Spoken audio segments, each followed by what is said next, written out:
Will Fuller. And I'm Richard Miller. And we are the co-creators of EnvisionSelfHealing.com and are dedicated in helping you improve your eyesight and quality of life by taking healing into your own hands. This week's topic is the keys to a successful eye exercise program, Part 1, Correct Technique. And in the second half of the podcast, we're going to answer a question from a client who asks, how can I speed up my vision improvement progress? So, Richard, how's the world of self-healing been treating you this week?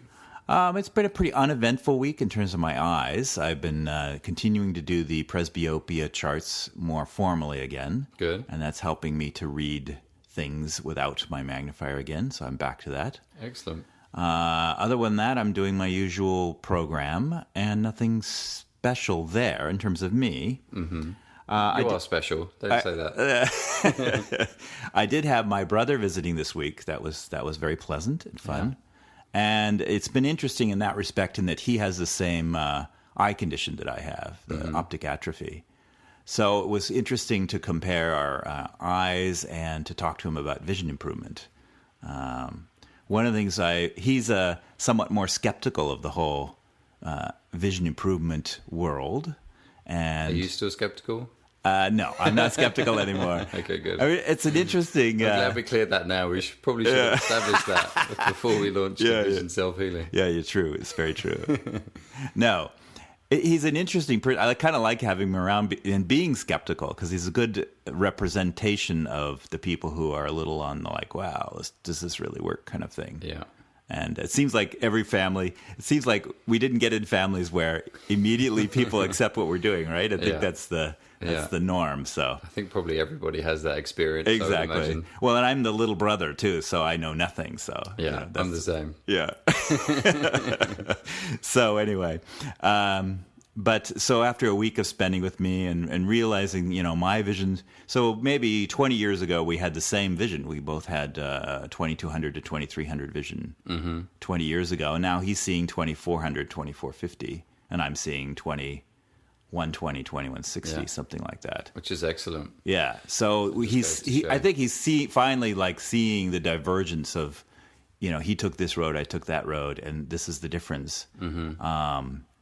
And he softened a bit over the week, and I think by the end he was at least interested in trying some of the exercises. So, and that really seems to be the way with this work. Even our listeners listening now, you might find that you come across these great exercises, and it's working for Richard and I, and it's working for our clients, and they're probably even working for you. And you're all excited, and you go and tell your brother or sister or friend, and you're like, wow, look at these exercises. And they just go, no, not going to work. No, they do. Are you sure? Are you sure they work? Yeah. Prove it. And that's it. That's the proof thing. That's another thing. Another issue he has is like, show me the proof, essentially. He doesn't come out and say that, but he definitely thinks that. Other than the fact that your vision is nearly 4 times better. Yeah, and we're in some ways, we're twins separated at birth, and we went in 2 different directions. And here's the result. If that's not, it's a study of 2 people, but it is sort of to me, it's proof. But for a lot of people, it isn't. It has to be the scientific proof. Somewhere.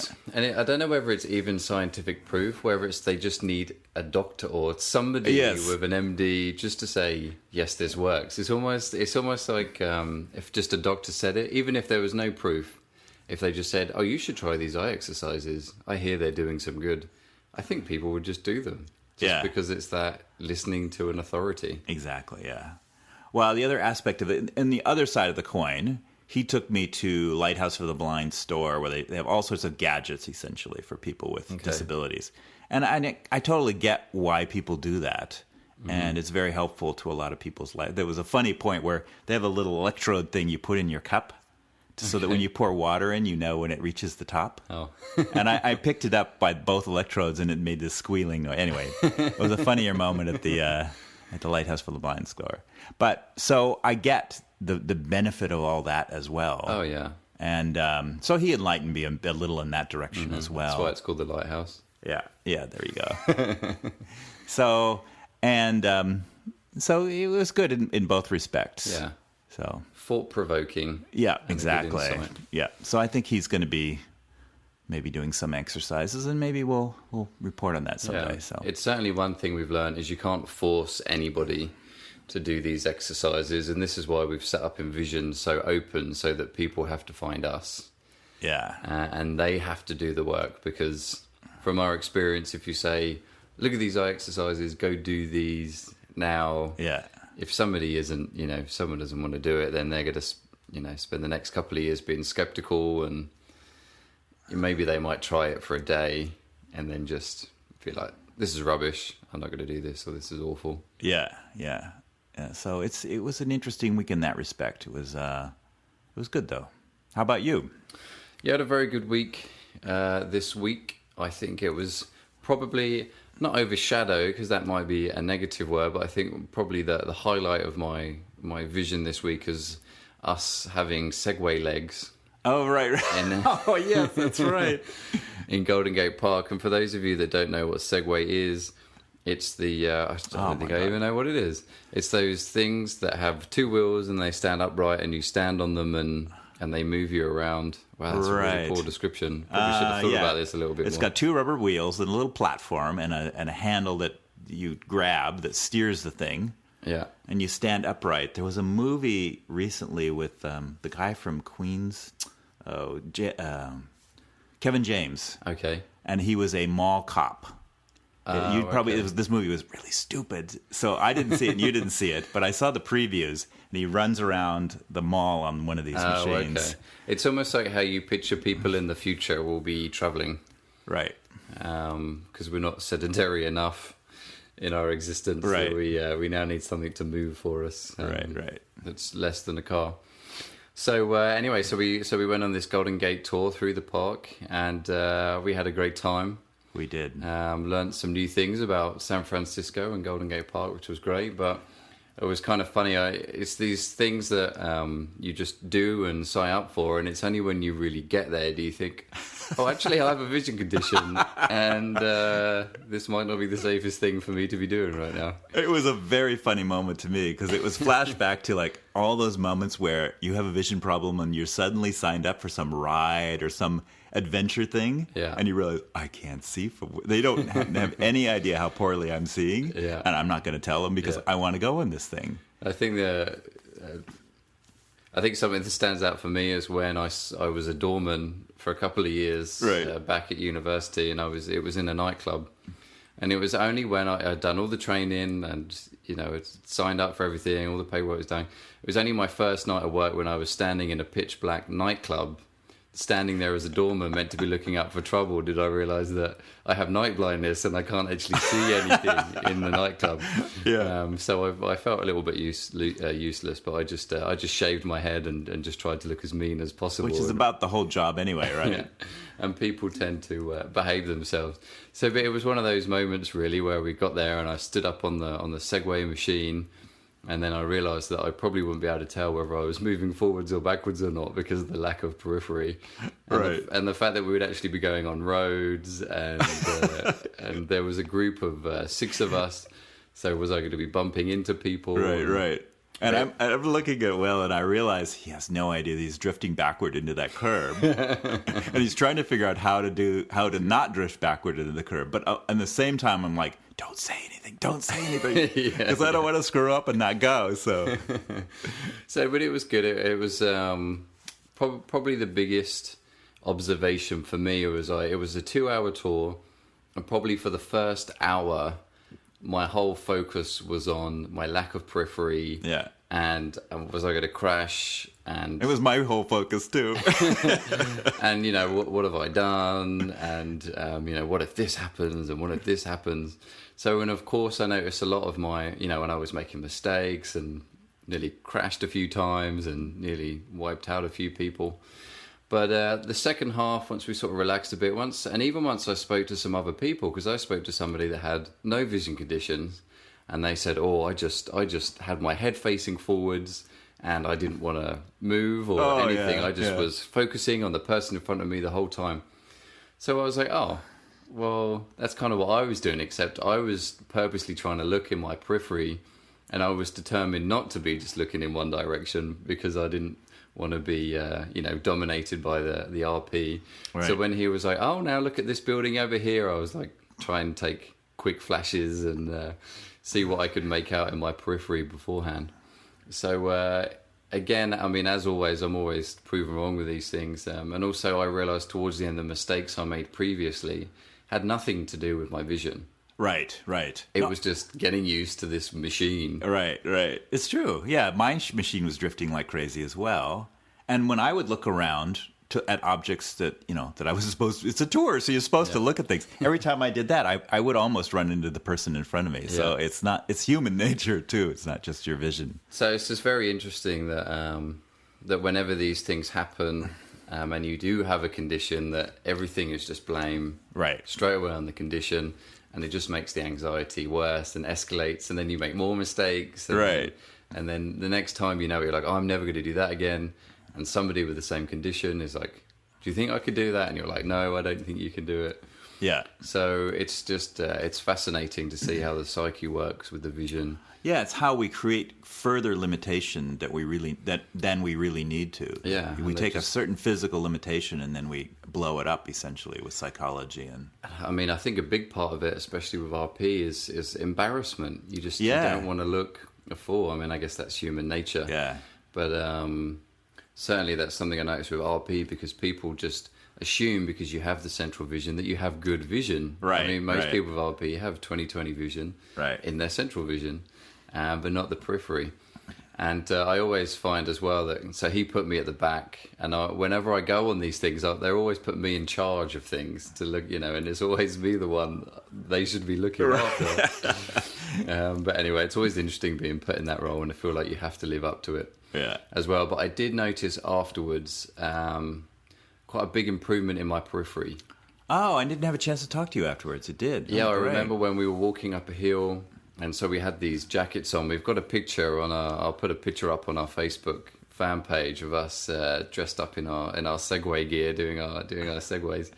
And the picture that you'll see, you'll notice that I'm a little bit behind everybody else, and that's what Richard was talking about, where I was having problems moving forwards and backwards.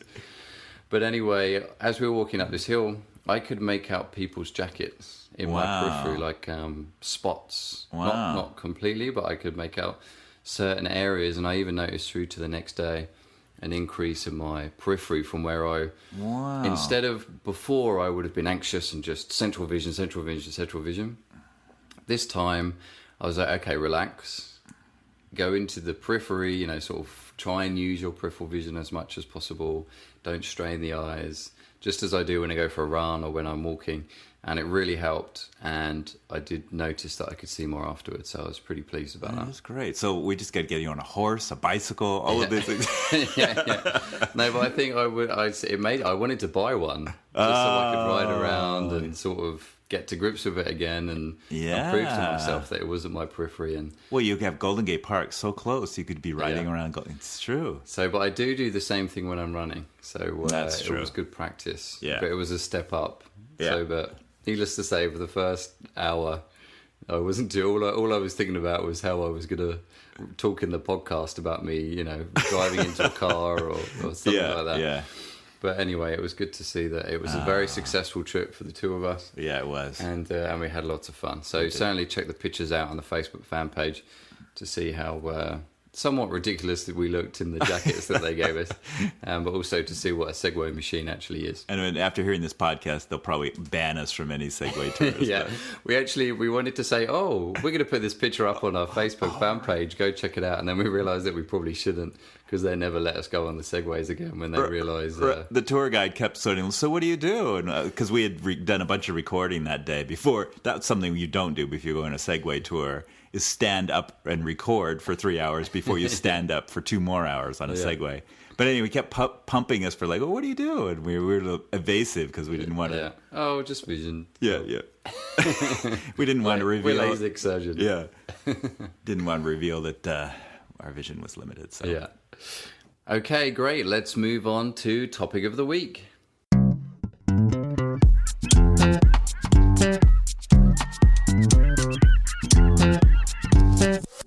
And the topic of the week this week is the keys to a successful eye exercise program, part 1, which is using correct technique.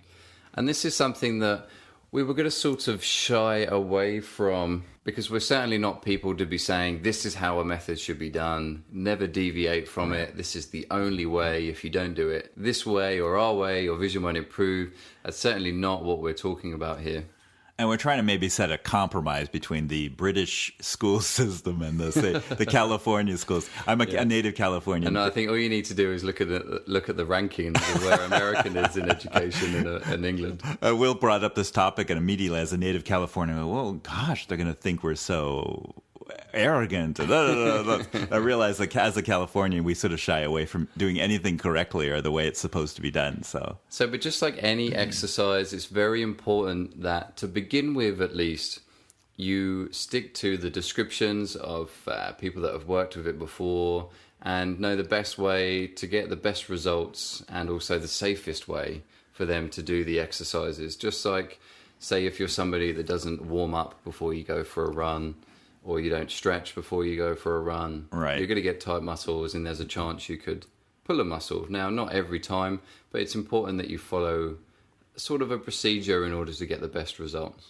And it's good to do it correctly, at least for a while, so you learn the benefits and the steps of the exercise, and which parts of the technique are beneficial to you, and which are essential, things like that.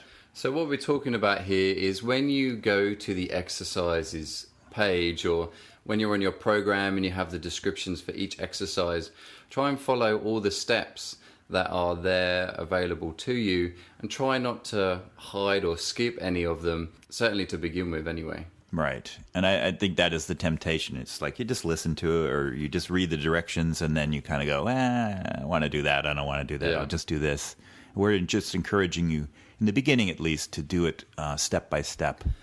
And also time-wise as well. We try to cut corners because we don't have enough time. Right. And we think that we have a grasp on something. I mean, we all do this, especially as we have such short, not attention span, but everything's now. So everything is making quick decisions all the time, and you're trying to learn, 50 things at once. Right. So when you come across something like eye exercises, and it's like, oh, okay, palming. So this is what palming does, and I'm just going to make my version of it. Right. And that's going to be as successful.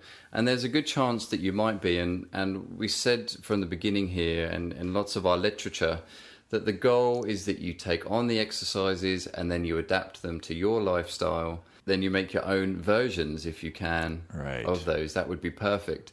But if you don't have those core essentials in there to each exercise, that when you go to adapt it, you might be adapting it in the wrong way, or you might be adapting it to something that isn't as useful for you or isn't going to be as successful for you in the future.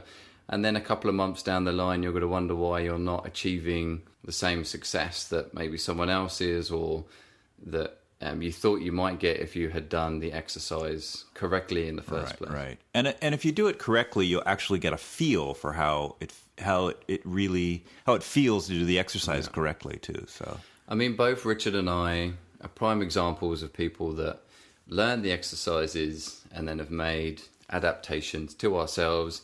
And then we're presenting them to you, and then you're going to go and do the same. But if you don't learn those essence in the first place, what the technique should be done and how we're guiding you to do it, then you might not be as successful when you go to adapt it yourself. So to give some examples in palming, as you brought it up, is people often ask us, couldn't I just...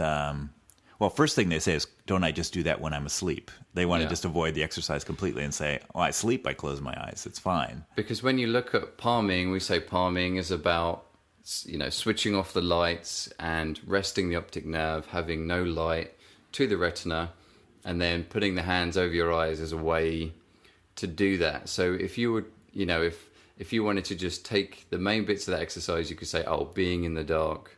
Right. Is palming. Right. Just being in a dark room is palming, whether it's asleep or whatever. Yeah. And the other thing people want to do is an eye mask. Couldn't I just wear an eye mask? Yeah. And it seems like less work or something they're already familiar with. Mm-hmm. And that doesn't do the same either. It's beneficial, but it doesn't do the same as palming. So again, it's just taking the idea and then sort of creating your own exercise almost in the hope that it would be easier. Everybody wants an easier way out. And certainly with eye exercises, it seems to be the opposite way. The people that sort of have to work a little bit harder certainly seem to get the more benefits when they try and create their own exercises or their own adaptations. Right. So trying to make things easier doesn't tend to always work in the exercise. It's sort of like somebody who wants to become a scat singer, like a jazz singer or something. If they don't study how singing should be done in a formal way, it's fine. You're just sort of jumping ahead to something more improvisational instead of when you don't learn some of the formal stuff first. It doesn't always work. So, and of course, with palming, the reason why just being in a dark room or just having a face mask isn't as useful, and there's many reasons really, but one is that the palms are really blocking out all the light that maybe sleeping doesn't do. Having an eye mask could be putting undue pressure around the eyes.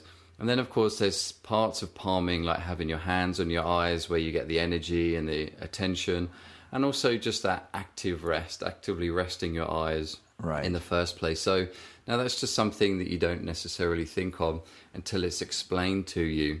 So that's one good example of trying to follow palming all the way through, at least for a few months until you get to grips with it. And then you can start and make your adaptations from there once you've experienced the guided way to do the exercise. Right. So, yeah, it's good to print out the directions and read them through and even keep them for a while. Read them when you're trying to do it in the beginning. And then, So another example of an exercise that people tend to adapt to themselves just through, not because they're lazy or not because they're trying to, but everyone wants their quick. Everyone wants to get to good vision the easiest and quickest way possible. So the shifting exercise, some people say when they're doing it, well, as they're going down the letters and it starts getting blurry, they say, "Oh, well, I can't see the letters. What's the point of doing it?" Right. Yeah, they're not motivated to try and look at smaller letters than they normally can see, which ironically is the definition of shifting. So they end up just looking at the letters they can see and being satisfied and not really challenging themselves to go further down the chart, which is why we wrote the instructions that said go down further down the chart. And I think sometimes, especially with shifting, it can be frustration. People are like, "Oh, I can't read the letters. What's the point of doing this?" Right. And then finish. Yeah, with clients, they often say, we say, read this line. And they say, "I can't read that line." Yeah, I'm blind. Yeah. Well, actually, you've got 20/30 vision. It's really not that bad. Yeah. So you have to be aware of these things because you're doing these exercises by yourself. So it's important that you don't try and cut too much corners, or indeed, you get frustrated with something in particular in the exercise and you think, "Oh, I'm not gonna bother doing that." Right. And 9 times out of 10, what frustrates us tends to be the most beneficial. Right. It's the thing you need to do. Yeah, it's the thing you need to work on or challenge. Yeah. Like if you're somebody that gets frustrated when you wear obstruction glasses, right? Because you find it frustrating you can't see as well with your non-dominant eye.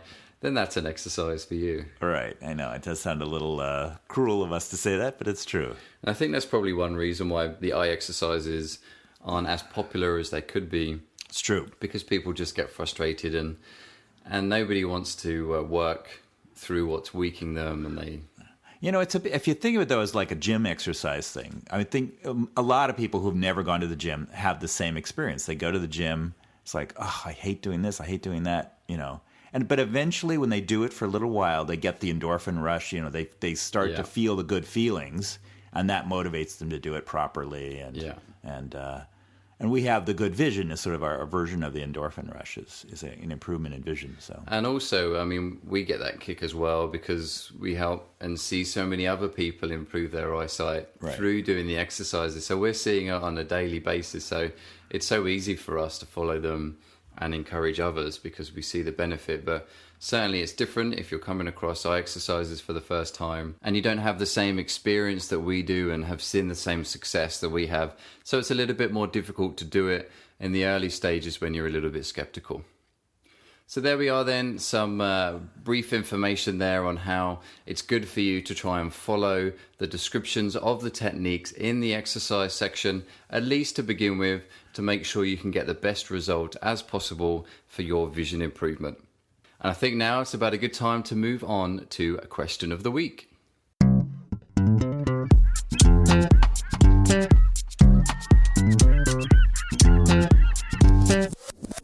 The question this week comes from a client who asks us, how can I speed up my vision improvement progress? And it's kind of funny, really, because we were just talking about people cutting corners. Yeah, it's true. But with natural vision improvement, there really is no quick pill that you can take in order to speed these things up. But certainly there are a few things that you can do that do speed things up. And one of them is certainly better blood flow. And True. We keep talking about this time and time again on the healing properties of the blood and getting the nutrition to the eyes. Yeah, and maybe the other one would be, that's very good, increased blood flow. Well, increased nutrition too would speed it up as well. And maybe, doing juicing or something that adds a little more nutrition to the system. So those are two good things. The other one would be maybe improving your visual habits. So just watching how you're using your eyes and how you're misusing your eyes. Because every time you're doing that, you're in some ways setting back your progress. I mean, you could imagine if you're somebody that has presbyopia and you're working at a computer for, 10, 12 hours a day. Right. And you get frustrated when you do 10 minutes of eye exercises a day and you wonder why you're not seeing, those quick improvements. Yeah, like for me, it's like not using reading glasses or magnifiers so much. Because every time I do that, in some ways, I set back my presbyopia progress. Yeah. So certainly being aware of what you're doing in the first place and also what's causing the condition. This is something that very few people look at. They just try and treat the symptoms instead of treating what's causing it in the first place. So presbyopia is, stiff ciliary body and stiff lens. So you want to treat the symptoms, but also treat what's causing it and work with that as well. Yeah. And obviously doing what we said earlier in this podcast is doing the exercises correctly will speed up your progress. If you cut too many corners, you're not going to see the progress that you... So for instance, if you're sunning and it's like, I don't have much time, I'm going to do this really quickly, and I'm going to move my head really quickly, and I'm not going to go all the way to the sides. Yeah. You're doing sunning, but maybe you're not getting the full benefit for those. If you spend another minute or two doing it and doing it more properly and correctly, then maybe that would speed up your progress as well. And of course, everything throughout all of these podcasts and all our blogs and most of the literature on our website is about creating a program and trying to stick to the program. So one way to speed up your vision improvement is to actually dedicate time to the exercises and stick with the program instead of maybe doing 1 or 2 days and then you come back in 3 weeks' time, do another 1 or 2 days, come back in a month's time, 1 or 2 days. It's saying, okay, I'm going to give this a good shot. I'm going to try and work on it every day, as if possible. Right. And maybe I might skip 1 day a week, 1 or 2 days a week, when I really couldn't help it. But just trying to stick to the program and having something that when you do fall off the horse, you can always get back on again. Having that program there that you can just pick up where you left off and just keep going instead of being like, oh, I haven't done my exercises and now I can't remember what I'm doing. And right. You can just jump straight into that program and keep going. Right. And probably the last factor, which seems contradictory, but it isn't to what we just said, which is integration.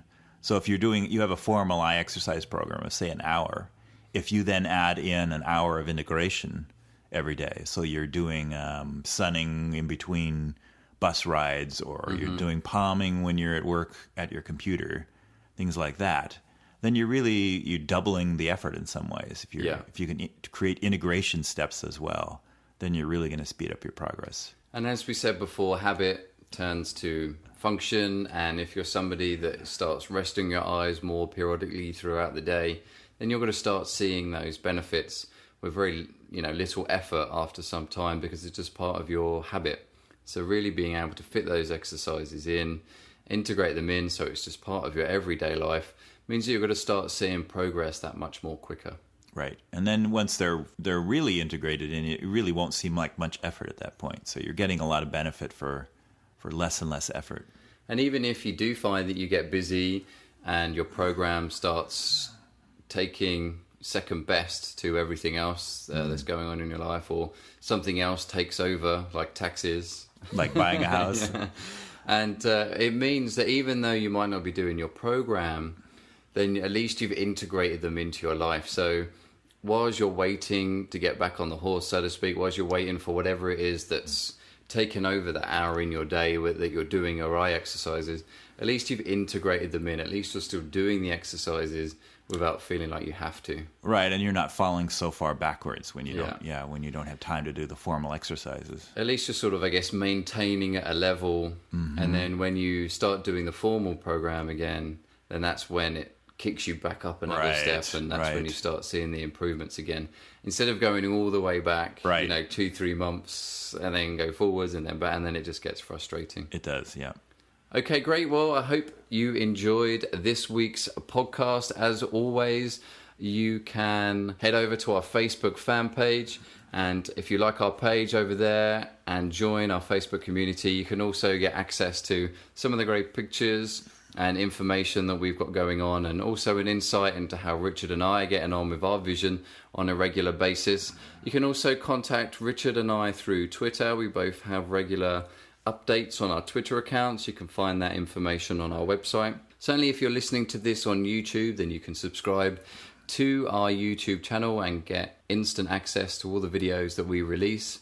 If this is on iTunes, you can also subscribe to us on iTunes to make sure you don't miss out any of the latest information that's going on in the world of Envision Self-Healing. And if you've not done so already, check out the free ebook that's available on our website called A Modern Day Guide for Improving Eyesight, where there's a lot more information on how you can improve your eyesight, and also some knowledge and a little bit more in-depth information on how these exercises are working for lots of people all the way around the world, and how indeed Richard and I are improving our own eyesight through doing them. So, good luck with your eye exercises this week, and happy healing. And have a good week.